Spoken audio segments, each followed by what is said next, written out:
Última clase del curso de iniciación al tratamiento, clase 20. Fin de análisis.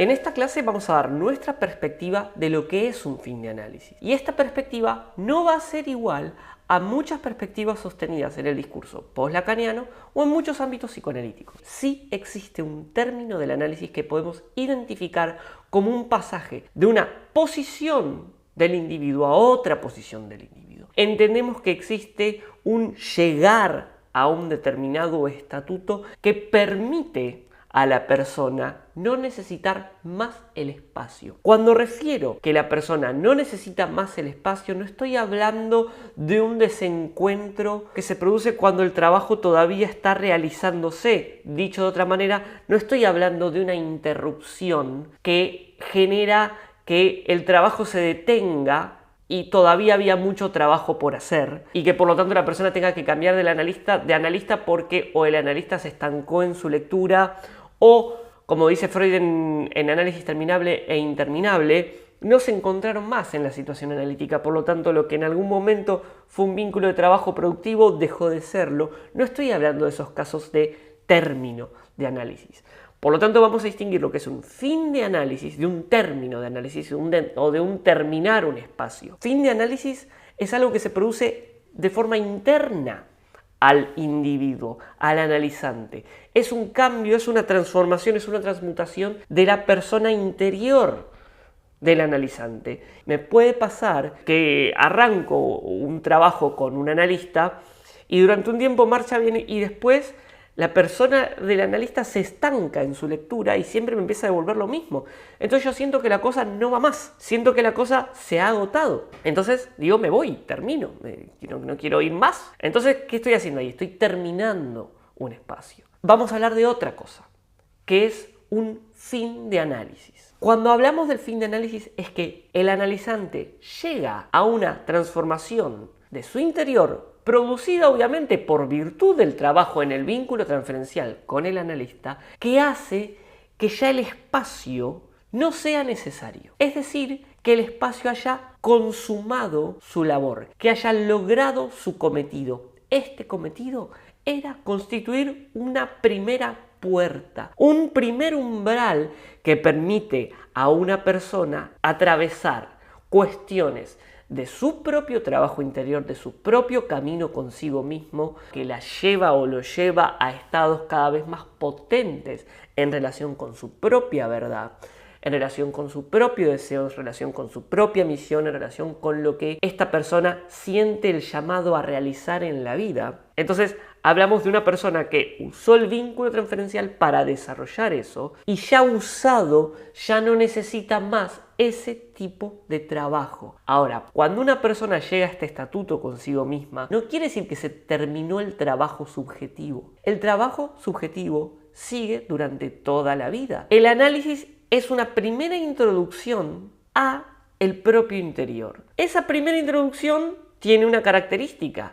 Se trata de hacer consciente lo inconsciente, siendo lo más inconsciente de todo aquello que repito en mi vida, aquello que actúo de forma ciega. Entonces se trata de hacer consciente lo inconsciente en el vínculo transferencial. Cuando atravesamos varios ciclos de esto, obvio, tenemos una cura bastante aireada. Tenemos una cura que ha pasado varios ciclos en los cuales progresivamente los nudos de la neurosis fueron desanudándose, fueron desatándose. Los puntos densos del sistema psicofísico de esa persona se fueron desdensificando, sutilizando, permitiendo entonces que el advenimiento del deseo cada vez se dé más. Por lo tanto, empieza a ocurrir que ya no necesito ese trabajo en transferencia.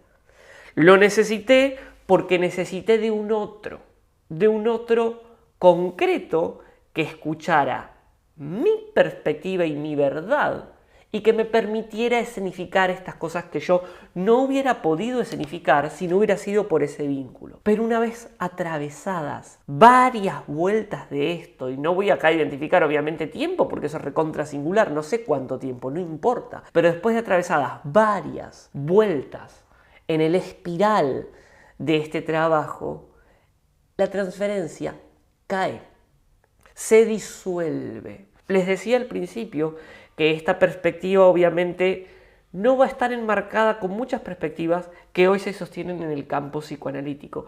Dentro de ellas está la perspectiva de que una vez que se detiene el vínculo transferencial o que se disuelve el vínculo transferencial, se ha caído el otro supuesto saber y que por lo tanto es necesario reencontrarlo, reconstituirlo en el dispositivo que Lacan mismo refirió como fallido finalmente o como fracasado, que se llama el dispositivo del pase. El dispositivo del pase es un dispositivo institucional que se da en algunas instituciones de psicoanálisis. No voy a meterme a hablar del pase porque no es algo por donde yo quiero ir. Además que hay un montón de data para saber qué es el pase. Básicamente es un grupo de analistas de escuela, de esa institución en particular, que van a dar cuenta de ese atravesamiento del individuo por ese fin de análisis. Vamos a dejarlo ahí porque no es el tema que queremos referir. Entonces estamos en otra óptica, no entendemos que por ahí la cosa siga. La singularidad que se acomete y que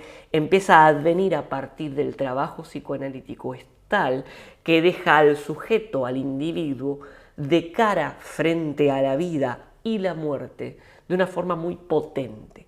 Por lo tanto, no hay chance de que esa persona, una vez concluido ese tipo de trabajo específico que el psicoanálisis constituye, que es vincular, ya que se trata del vínculo transferencial, el motor del trabajo, no hay chance de que eso no siga, porque lo que sigue es literalmente la entrada en dimensiones más profundas. Por eso entendemos que la cura constituye el atravesamiento de una primera puerta. Y como primera puerta hay cosas que esa puerta no puede dar. No puede dar. El psicoanálisis no lo da todo. La persona se encuentra frente a su propia verdad y esa verdad requiere camino. Y el camino del psicoanálisis se ha agotado. Pero en ese agotamiento la persona encontró y descubrió que su interior es muy vasto, es muy rico, tiene muchas puertas y entonces el llamado, el deseo de la persona misma va a empezar a ser el eje, ya que el maestro nunca fue externo, siempre fue interno. El verdadero maestro empezó siendo el síntoma y porque esa persona tenía esa formación sintomática con la angustia, con la inhibición que acompañaba a esa formación sintomática, el haber escuchado esa formación sintomática a partir del trabajo con el analista abrió entonces el plano interior, ya que en ese trabajo con el analista la persona advirtió, fue consciente, pudo ver que su formación sintomática estaba señalando una vía, un camino. Y al poder abrir su mente, su oído y su corazón principalmente, su corazón a lo que ese síntoma estaba diciendo, pudo entonces atravesar transformaciones. Esas transformaciones, ya sabemos, se dieron en transferencia. Usó al vínculo con el analista, usó a la persona del analista, por eso obviamente pagó, por eso obviamente dio a cambio. Y ahora, ya realizado eso, esta persona es otra, es literalmente otra. Si una persona está en un trabajo analítico y arranca el trabajo en determinado momento, después pasan 10 años y la persona es la misma, no hay trabajo analítico, gente. Por favor, esto es central.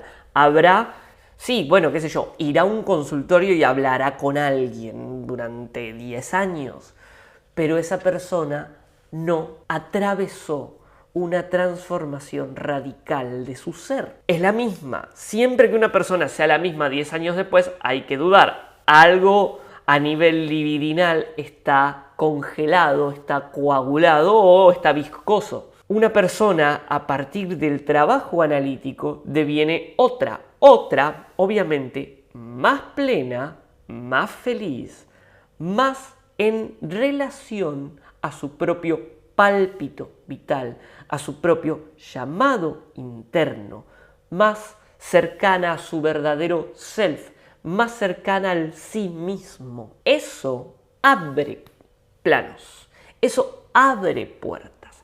Por lo tanto, se terminó el vínculo con el analista, pero no se han terminado las puertas.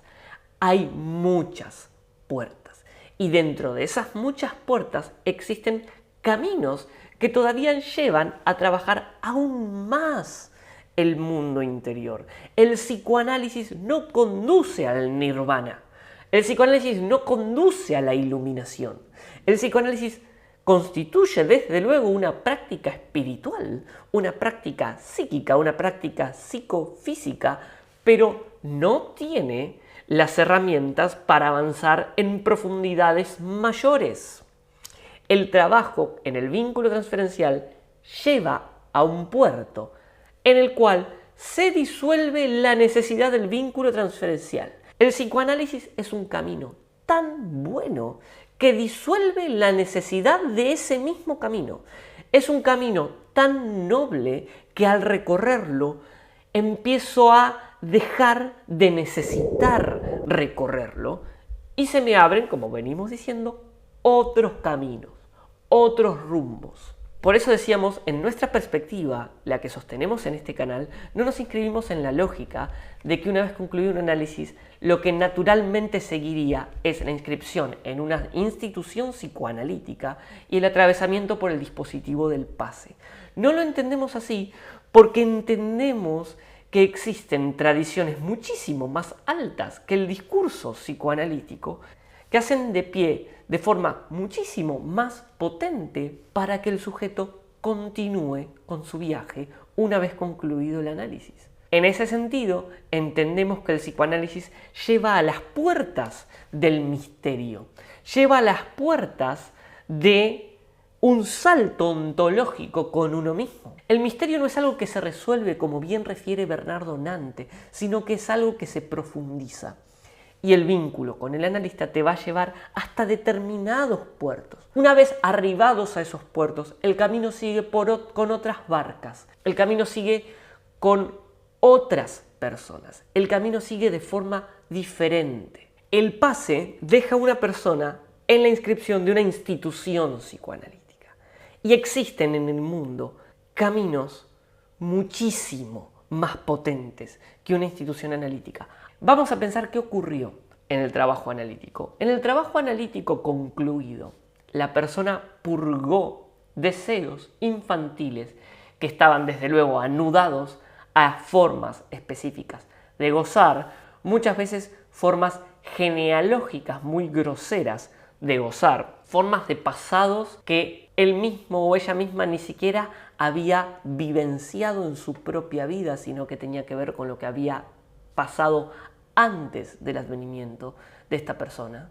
Con esto no estoy hablando desde luego de vidas pasadas, me estoy quedando plenamente paradito dentro de la vida, de esta vida de una persona, refiriendo que existen desde luego síntomas y acciones de repetición sintomáticas que vinculan a esa persona con pasados no vivenciados por esa persona, pasados familiares, desde luego, psicoanálisis 1. Entonces, ¿qué ocurrió? La persona atravesó y purgó deseos infantiles, adviniendo, como decía Lacan, en función y campo del habla y el lenguaje en psicoanálisis, a un encontronazo con el ser para la muerte, atravesando, como se refiere en el lacanismo, la castración. Nosotros también aquí hemos optado por dejar de usar el término castración. No hace falta para nada hablar en términos de lógica fálica. Ese fue el formato de Freud y es el formato que Lacan continuó, pero no hace falta en absoluto, podemos hablar exactamente de todo lo mismo e incluso mejor sin usar esos términos, sin usar el complejo de Edipo freudiano, porque Freud, cuando refirió el complejo de Edipo, como bien dice Jung, refirió algo muy importante, porque refiere un arquetipo fundamental, pero Freud hizo de su complejo de Edipo el ábrete sésamo de toda las preguntas psíquicas. Así también ejecuta su crítica Ernst Cassirer a Freud, un neokantiano, refiriendo cómo la lectura que Freud hace del mito, en algún momento podemos ir sobre la crítica que Cassirer hace a Freud acerca de cómo aborda el mito, refiriendo que Freud lee todos los mitos desde la lógica fálica. Por lo tanto, se parece a una forma de descular los misterios de la psiquis más del siglo XIX que de lo que vino después. Lacan lo salva a partir del estructuralismo y el algoritmo saussuriano, tomando al lenguaje como la estructura que está por detrás. Sin embargo, opera siempre sobre Lévi-Strauss. Dejémoslo ahí. Entonces, no hace falta hablar en términos de castración. Lo que ocurre es que el individuo que atravesó la experiencia psicoanalítica adviene a una potencia deseante mayor. ¿Por qué? Porque ya no la va con gilipolleces, ya no la va con los fantasmas que lo ataban anteriormente. Se encuentra inscripta en la persona que ha atravesado la experiencia analítica y la ha llevado al fin de análisis la ley. La ley nosotros la hemos aquí referido como la ley del karma. Y no la hemos referido como la ley de la castración. Vamos a seguir nombrándola como la ley del karma, porque la ley del karma refiere los mismos puntos que refiere el concepto de castración, pero tiene una gran ventaja, que es que no habla en términos fálicos y no habla en términos de castración, y por lo tanto nos permite entender lo universal. Cuando el discurso lacaniano habla de universal, particular y singular, en lo universal ubica la castración. Nosotros ahí no vamos a ubicar la castración, porque la castración es particular, es del orden de lo particular. Es un formato entre muchos. Será parte del formato del obsesivo, será parte del formato de la histeria, no todo, pero parte. Pero en lo universal se encuentra la ley de causa y efecto.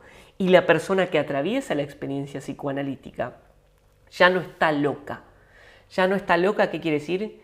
Que ha devenido un verdadero amo de su vida. Suena pomposo, suena un montón. Lacan decía que en Grecia había amos, hoy en día solo hay esclavos. Y tiene que ver con esto. ¿Qué es un verdadero amo? Un verdadero amo no es el más poronga del conventillo, no es el capo, no es Pablo Escobar un verdadero amo. Pablo Escobar tenía poder, pero no era un amo. No era un amo porque murió por la misma bala que él disparó. Quien empuña la espada perecerá por la espada. Esto es una ley. Entonces, no es Pablo Escobar, no es el Padrino. Un verdadero amo teme, tiene miedo. ¿De qué tiene miedo? De las leyes de causa y efecto. Un verdadero amo es libre, pero no libre completamente. Es libre de las pavadas de la neurosis. Es libre del fantaseo, si se quiere, fantasmático, del fantaseo que ata su goce a una determinada manera específica, a un determinado guión, pero no es libre de la ley de causa y efecto.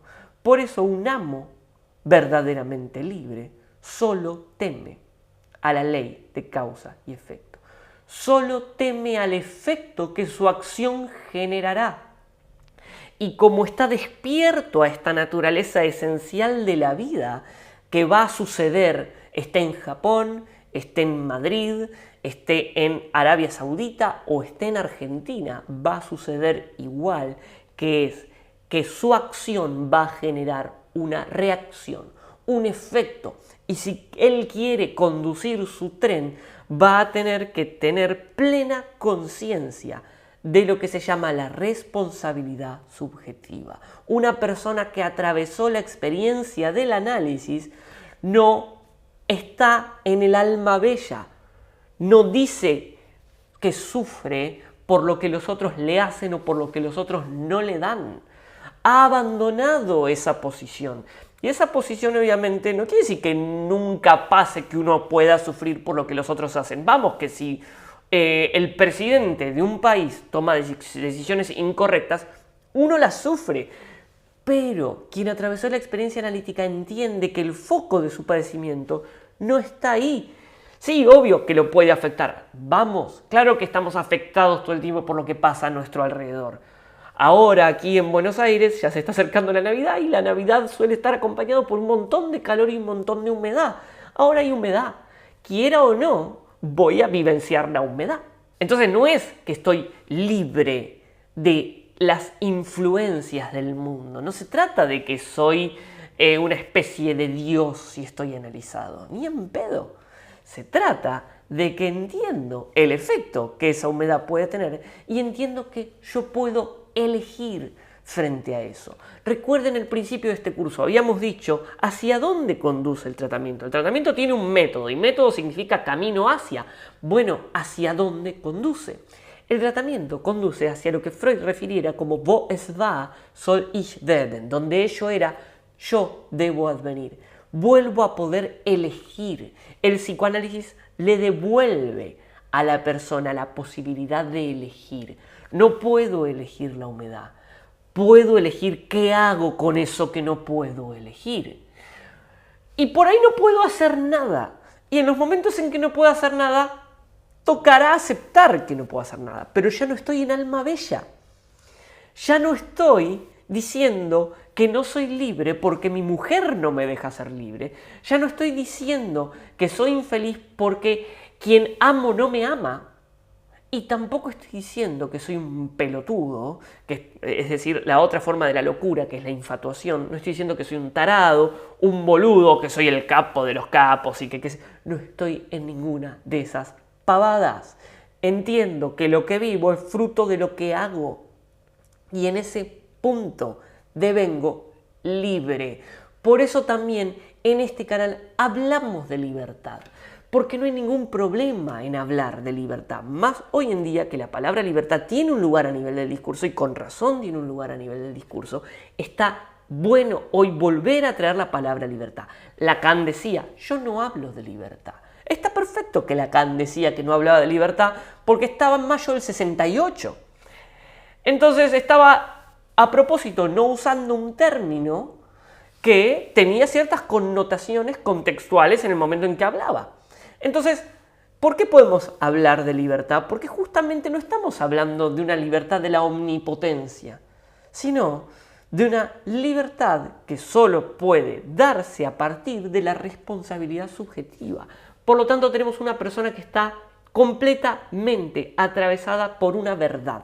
Y esa verdad es la verdad del karma, es la verdad de la ley.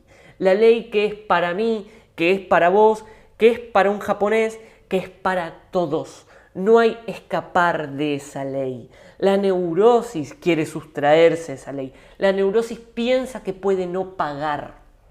Piensa que puede obtener las cosas sin pagarlas. Al atravesar la experiencia analítica se entiende que eso es imposible, que no se puede. Por lo tanto, se cruza, se inscribe, adviene plenamente el individuo a la conciencia de esa ley. Y la conciencia de esa ley libera. Y esa libertad produce paz, bienestar, armonía y una mayor capacidad de amar y trabajar. Porque amar solo puedo amar en tanto estoy despierto a la verdad de lo que vivencio a nivel interno. Y solo puedo amar entonces cuando yo he llegado a un plano de amor. Ya que amar solo es un one-way ride, ¿no? Es unidireccional. El amar siempre es solamente unidireccional. Solo se puede dar. Recibir, yo puedo recibir abrazos, puedo recibir consejos, puedo ver que una persona me está amando, pero no recibo la energética del amor del otro. Solo puedo darla. Y en ese darla, lo único que hago es poder prender las fuentes del dar en el otro, porque finalmente solo se puede producir a partir del encendido interno. Esto es esencial también para el momento social que vivimos. Nuestra sociedad, y esto obviamente no lo digo únicamente yo, lo dicen muchísimos autores, el único cambio posible en Occidente es la transformación individual de las personas. El crecimiento espiritual y de conciencia de cada una de las personas que constituyen al occidente occidentado. Occidentado porque dejó sin vigencia las vías para ingresar al propio interior. No están vigentes. Por lo tanto, crecemos creyendo que tenemos que consumir, que tenemos que trabajar, que tenemos que estudiar para finalmente, obviamente, consumir, gozar, y creemos que consumiendo y gozando encontraremos la felicidad. Creemos que poseyendo algo seremos felices. Entonces, ¿qué ocurrió con Occidente? Occidente quedó trunco en el momento en el cual no tiene una religión que le permita hacer un trabajo interior. Segundo, está en un sistema de consumo y de goce.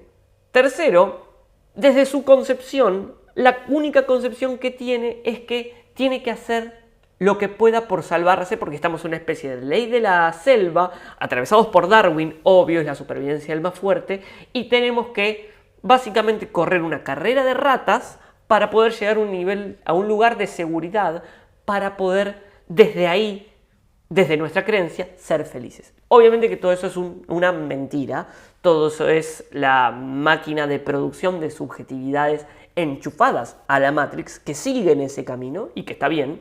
Hay buenos millones de personas siguiendo ese camino, pero en Occidente empieza a ocurrir un nuevo despertar espiritual a partir de un montón de movimientos y que se han potenciado principalmente a partir de dos grandes hitos. En primer lugar, toda la década del 60 y todo el movimiento espiritual que se dio en el seno de los Estados Unidos, que si bien muchas personas se perdieron obviamente en el consumo de las drogas, muchas otras personas hoy son grandes maestros, grandes maestros occidentales. Son personas que vivieron los 60, hicieron procesos verdaderos de transformación. Por otro lado, también tenemos lo que es la revolución de la era digital. Y la revolución de la era digital, discúlpenme, es algo que estamos viviendo ahora. Es algo que estamos atravesando hoy desde la generación de los millennials para adelante, con todos los problemas que eso también implica. Entonces, yendo al grano, ¿qué hace el psicoanálisis? ¿Qué hace la invención de Freud? Y bueno, viene a responder por un impas civilizatorio. Viene a responder por un impas civilizatorio. ¿Y cuál es ese impas? Que tenemos una sociedad que no tiene vigencia de estructuras, de tradiciones, que recuerden, tradición no es conservadurismo. Conservadurismo es un señor pacato, mojigato, estructurado. No. Tradición significa a través de, es un saber que viene dado y es un saber de cómo hacer con la vida. Es un saber milenario, es un saber trascendental, ¿sí? Entonces tenemos una sociedad en donde Dios ha muerto, Nietzsche lo refería con su concepto de la muerte de Dios. Todos los autores luego ven el punto de quiebre en el cual se encuentra Occidente al haber matado a Dios, y que implica una huida hacia adelante y una huida finalmente hacia la muerte, una huida tanática. Esto se corresponde en la concepción hindú de los ciclos del mundo con lo que sería el Kali Yuga, un tiempo en donde la diosa de la sensualidad Kali ha despertado y domina los cuerpos vivientes de quienes habitan esos tiempos. Autores que siguen esta forma de entender el tiempo no como lineal, sino como cíclico, ya se los he nombrado a través de todo el curso, todo el círculo de Eranos, Jung, Gurdjieff, Ébola, Guénon, Fritjof Schuon, muchísimos, todo lo que es la filosofía perennis o Sofía perennis, joyitas del pensamiento. Freud da un método para ingresar al interior de una sociedad que no lo tenía. Ahora, una vez que se produjo y nosotros tomamos el método de Freud, lo hacemos propio y hacemos el trabajo que Freud proponía, en el tipo de vínculo que Freud proponía, luego la cosa sigue. La cosa sigue y vaya que sigue. Sigue muchísimo. Sigue muy hondamente. Sigue en el marco de una profundización espiritual mayor. Comentario acerca de la religión. En el post-lacanismo se dice, recontra erróneamente, que la religión llena de sentido. Nada más lejos a la verdad. Lo que ocurre es que cuando hablamos de religión, por lo general nos estamos refiriendo a la religión católica, apostólica y romana. Romana. Lo digo de nuevo, romana, Roma, no Jerusalén, no Asís, no Alejandría, no la Meca, Roma. ¿Por qué Roma? Porque una religión oriental penetró, intoxicó las bases de un imperio que se vio obligado a establecer como religión oficial a partir de Constantino un cierto movimiento popular ante quilombos políticos. ¿Y qué hizo entonces? Adscribió una religión existente, una tradición existente y que tenía pocas generaciones y que todavía recordaba profundamente la enseñanza del maestro, porque la enseñanza del maestro todavía estaba muy viva. El maestro sería Jesucristo, ¿no? Pero la decisión política, ¿cuál fue? Agarro esta religión que la puedo meter con la religión ya existente romana y produzco un nuevo formato de religión. Lo que ocurre a partir de eso es que muchos transmisores de la enseñanza original del maestro empiezan obviamente a ser perseguidos, empiezan líos. Un gran grupo de estos transmisores de aquella enseñanza tiene que irse de los confines de Roma y se van a Alejandría. Se llamaban gnósticos, trayendo una enseñanza bastante diferente que la que nos fue legada posteriormente. La historia de la iglesia es enorme, ¿no? Estoy hablando de cuando Roma toma el cristianismo como religión. A lo que voy es lo siguiente, y además de que están los evangelios apócrifos y que las enseñanzas del cristianismo, si uno profundiza en ellas, puede ir desde los símbolos o incluso desde el dogma mismo y ver cómo en las iconografías o en los símbolos existe una enseñanza mucho más profunda que apela a una transformación muy radical de la persona. Es una vía de transformación. A propósito, si les interesa este tema, que es obviamente lo que estoy hablando, se llama cristianismo esotérico. No exotérico, sino esotérico. Lo pueden encontrar en el libro de Jung, Psicología y Alquimia, como también pueden ir a la enseñanza de Gurdjieff, quien refiere el camino que se da a partir de lo que es la simbología de la cruz y la simbología de la apertura del chakra del corazón, ¿no? Pero en fin, lo dejo por ahí. Religión, entonces, cuando se dice la religión llena de sentido, estaba hablando de una religión que está completamente mutilada. Si yo creo que religión es ir a la iglesia y que un bautismo es que me tiren agüita cuando soy bebé en la cabeza, eso no es una iniciación. Eso no es una tradición, está mutilada. No, pero en el catolicismo existen ritos, existen pasajes. Sí, desde luego que existen. Pero, ¿por qué ocurre en Occidente que cada vez más se abandona esa vía y cada vez más se toman otras tradiciones? Porque no está dando lo que tiene que dar. Porque no está rindiendo lo que tiene que rendir. Porque está nacida al calor de una decisión política, porque fue una cuestión de un imperio. Y todo lo que vino después, si bien puede tener símbolos que remiten a poderosas cuestiones de transformación personal, está vaciada, mutilada. Claro, obvio, yo puedo ver en el símbolo de la cruz o en las aureolas de los santos, o incluso cuando vemos a Jesucristo con esta imagen señalando el corazón, con la herida y la corona de espinas saliendo fuego del corazón, son simbologías mega zarpadas que hablan muchísimo, porque están refiriendo un desarrollo espiritual profundo que en algún momento podemos meternos con eso, porque es muy interesante lo que yo me encuentro investigando hoy en día al trabajar la conexión psicoanálisis con psicología budista. Pero, ¿cuál es el tema? Claro, los símbolos los tengo, pero los tengo que andar leyendo, están cifrados. En una iglesia yo tengo cifrado el símbolo.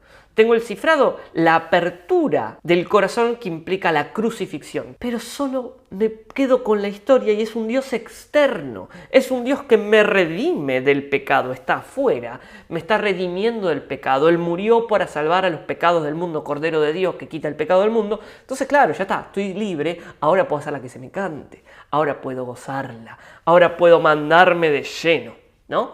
Bien. Referencia aquí, al que le interese, Jung, Psicología y Alquimia, capítulo 1. En el discurso post-lacaniano se dice la religión llena de sentido.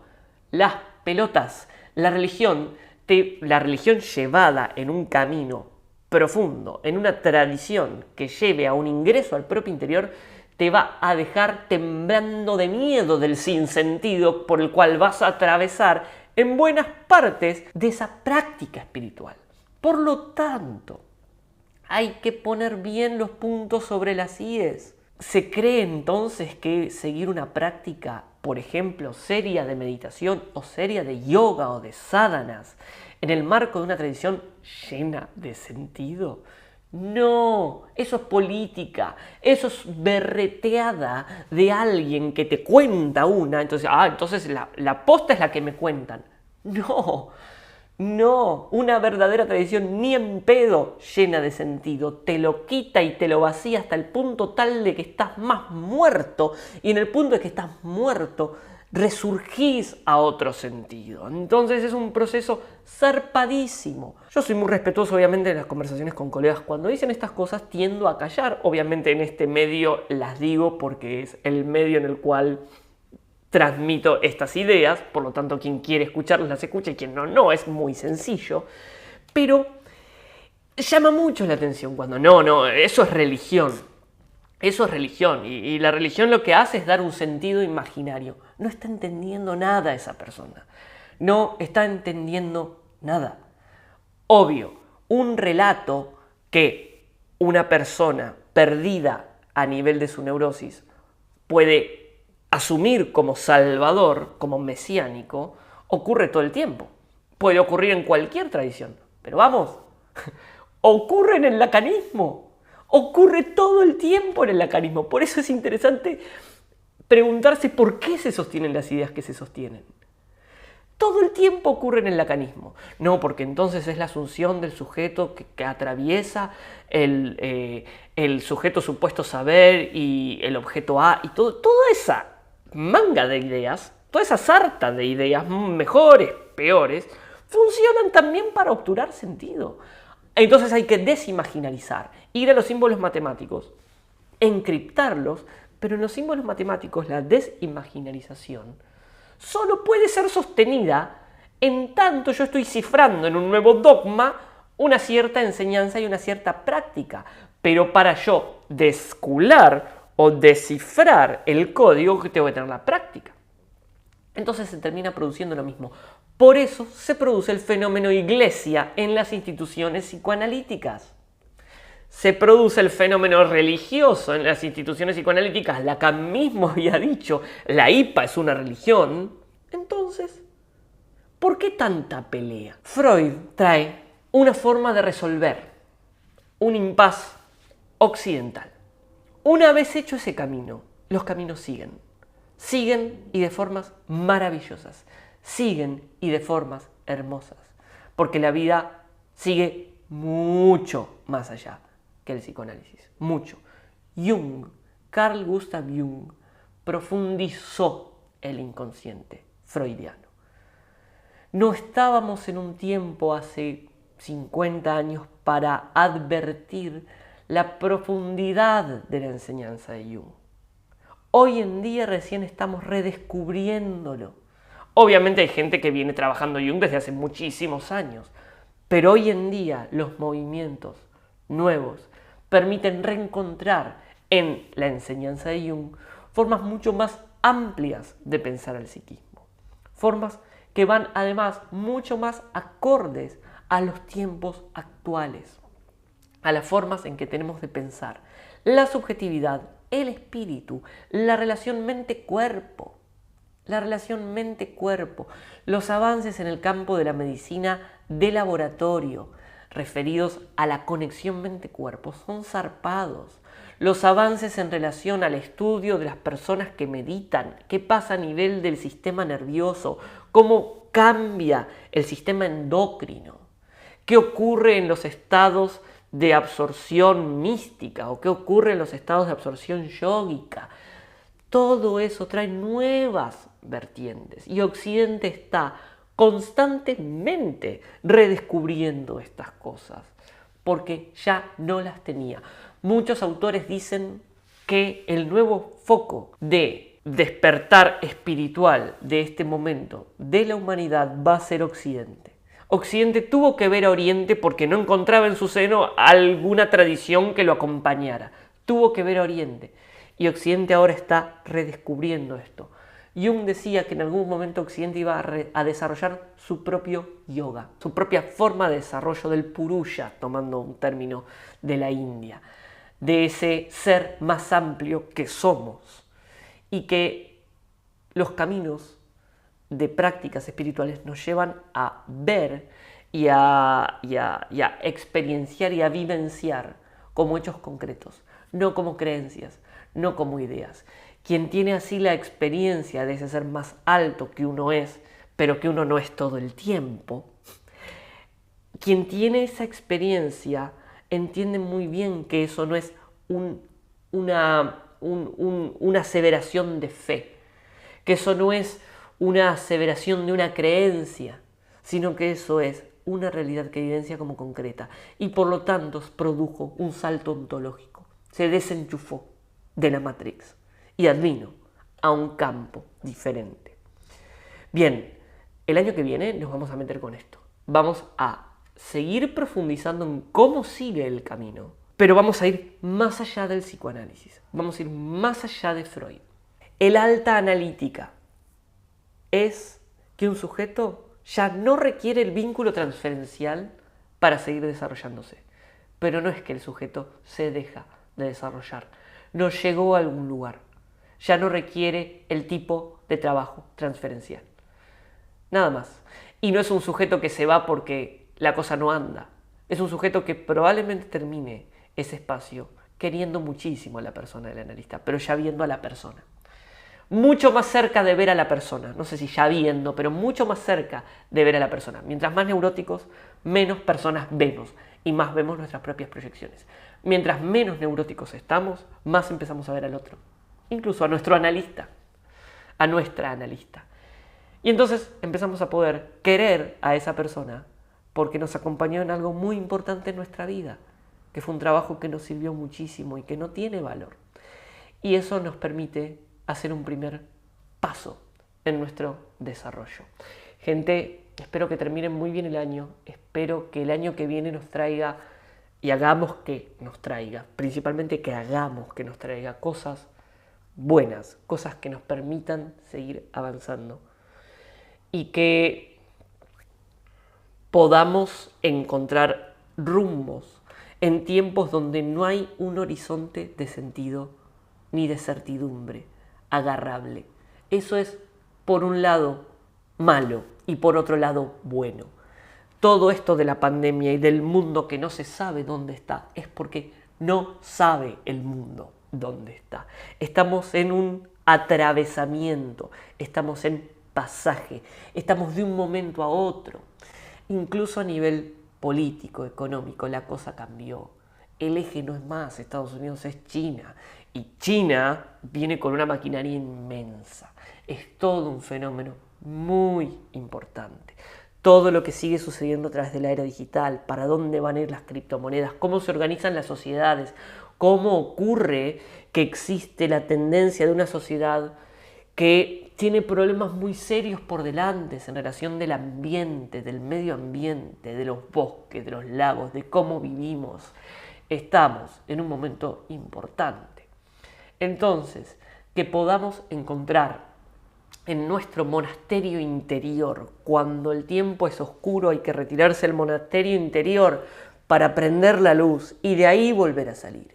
Es el movimiento que requerimos. Es el movimiento que requerimos para estar mejor nosotros y que para que nuestro pueblo esté mejor. Si han llegado hasta aquí, si se han visto todas las clases, claramente encuentran valor en todo esto. Dejen comentarios, dejen preguntas.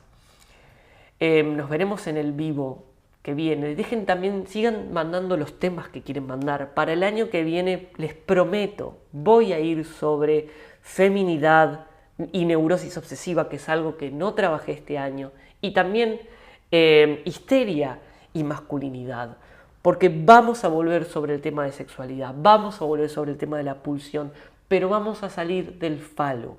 Van a ver cómo saliendo del falo se nos va a abrir la perspectiva un montón. Que estén muy bien, que sean felices, nos veremos pronto.